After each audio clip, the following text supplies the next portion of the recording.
আসসালামু আলাইকুম, সবাইকে স্বাগত জানাচ্ছি শোভাস কুকিং ব্লগে। সবাইকে রমজান মাসের শুভেচ্ছা। রমজান মাসে এর মধ্যে আর আসা হয়নি। আমরা আজকে রমজান মাসে একটা ইফতারের নিয়ে চলে আসলাম। এটা খেলে যেমন শরীর ঠান্ডা হবে তেমন মনটাও ঠান্ডা হয়ে যাবে। আশা করি সবার কাছে ভালো লাগবে। আমরা এখানে সাবু নিয়ে নিয়েছি দুধ। এখানে আমরা দুধের মধ্যে গুঁড়ো দুধ দিয়ে দিলাম। পরিমাণ মতো গুঁড়ো দুধ দিয়ে যে যতটুকু দেন, বেশি দিলে অবশ্যই বেশি ভালো লাগে, কম দিলেও হয়ে যায়, খারাপ লাগে না, ভালোই লাগে। আপনারা পরিমাণ বুঝে যার যেমন ইচ্ছা ওইভাবে আপনি দিয়ে দিতে পারেন। গুঁড়ো দুধটা দিয়ে দিলে দুধটা ঘন করা লাগে না, অত বেশি টানানো লাগে না, তাহলে তাড়াতাড়ি হয়ে যায়।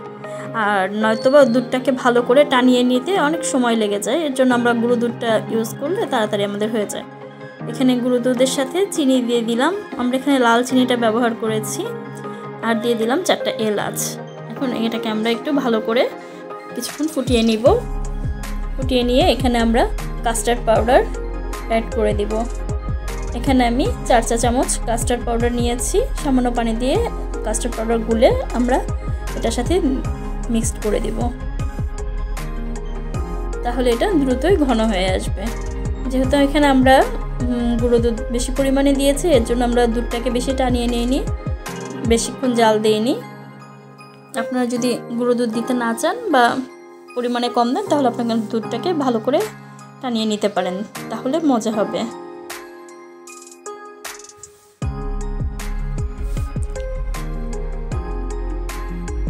জাল দিয়ে যখন এটা ঘন হয়ে আসবে, সেই পর্যায়ে আমরা এটাকে নামিয়ে নিব।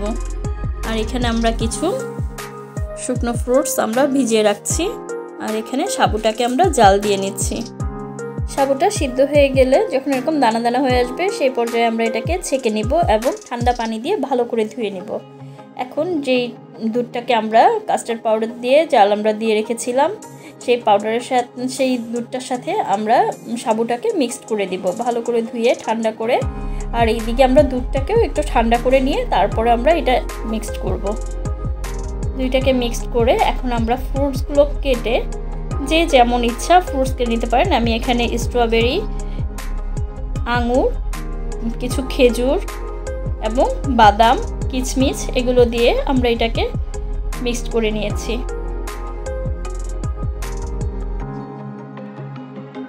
ভালো করে মিক্সড করে নিলে তৈরি হয়ে গেল আমাদের সাবুর ডেজার্ট। এটা খেতে খুবই মজা হয় এবং সারাদিন রোজা রেখে ইফতারের সময় খুবই স্বাস্থ্যকর একটি খাবার। আমার পরিবারের তো সবাই খুব পছন্দ করেছে। আশা করি আপনাদের কাছেও খুব ভালো লাগবে।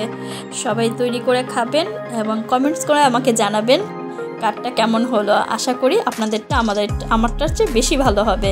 সবাই পাশে থাকবেন, লাইক, কমেন্ট, সাবস্ক্রাইব করে পাশে থাকবেন। ধন্যবাদ।